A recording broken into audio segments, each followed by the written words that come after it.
माइसि गिलु-बालु ambulance जाब्रबथाय बे जाय एक्सिडेन्टखौ नुयोब्ला नोंथाङाबो बिखा बिख्लो मावग्लुंजोबगोन। बे समाव मोनसे गिख्रंथाव आरो दुखुनांथाव खौरां। हरखाब लामानि जाब्रबथाय जानायजों 4 सुबुंनि जिउ खहा। गोब्राब खारथिजों फैबाय थानाय गंसे एम्बुलेन्सआ मोनसे गिख्रंथाव लामानि जाब्रबथाय जादों। जाथायानो जादों कर्नाटकआव।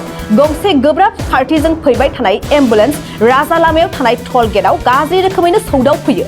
लोगो लोगोनो 4 सुबुंनि जिउ खहा। सीसीटीवीनि भाइरेल जानाय भिडिअ'आव नुनाय बादिब्ला टल गेटआ होथेना दोननायमोन। बे समावनो गोब्राब खारथिजों बेरामि लानानै फैबाय थानाय गंसे एम्बुलेन्सआ गाज्रि रोखोमैनो सौग्रावफैयो। भिडिअ'आव नुनाय बादिब्ला टल गेटआव मावग्राफ्रा होथेनाय लामाखौ थाबैनो बोखारनो नागिरदोंमोनब्लाबो हास्लाबासै। जेराव गोब्राब खारथिजों फैबाय थानाय गंसे एम्बुलेन्सआ ब्रेक हमदोंमोनब्लाबो हास्लाबैयाव बे गिख्रंथाव जाथाया जानाङो आरो खेबसेयैनो 4 सुबुंनि जिउ गोमानाङो।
नोंथाङा सरखारि साख्रि नागिरदोंना? नोंथांनि थाखाय मोनसे गोजोनथाव खौरां। नोंथांनि थाखाय दं एडुकेट पइन्ट, जेराव नोंथाङा सोलोंथाइ लानायनि गेजेरजों सरखारि साख्रिनि गुबुन-गुबुन रोखोमनि गोब्राब आनजादफोरखौ उथ्रिसारनो हागोन आरो गावनि आथिङाव गसंथानो हागोन।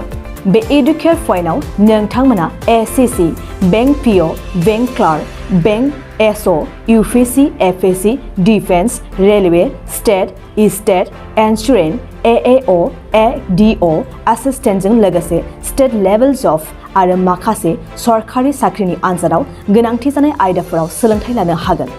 मख'नो गोनांदि बे सोलोंसालियाव साख्रिनिल' नङा, बेयाव एमबिए आरो सैनिक स्कुल बायदियाव एडमिशननि थाखाय एन्ट्रेन्स होनो थाखायबो सोलोंथाइ लानो हागोन। बे सोलोंसालियाव गाहाम थाखो खथानि सुबिदा दं आरो सम मथे नोंथांनि सोलोंथाइखौ बे सोलोंसालियाव होनाय जागोन। बेखौबो मिथिनांगोन दि बे एडुकेट पइन्टआव सोलोंथाइ लानानै बावैसो 2021-22 इं मायथाइनि एसएससी जिडिनि आनजादाव गासै 11 सा सोलोंसाफोरा उथ्रिसारनो हादों। बारा नङा, गासै 15,000 रांजोंनो नोंथाङा बे सोलोंसालियाव 6 दानसिम सोलोंथाइखौ लानो हागोन। बे सोलोंसालिया क'क्राझार, बरपेटा रड, गवालपारा आरो बङाइगावआवबो दं। क'क्राझाराव सोलोंथाइ लानो गोसो गुदुं जानाय सुबुंफोरा 700-226-133 9101 536360 700-226-133 9101 536360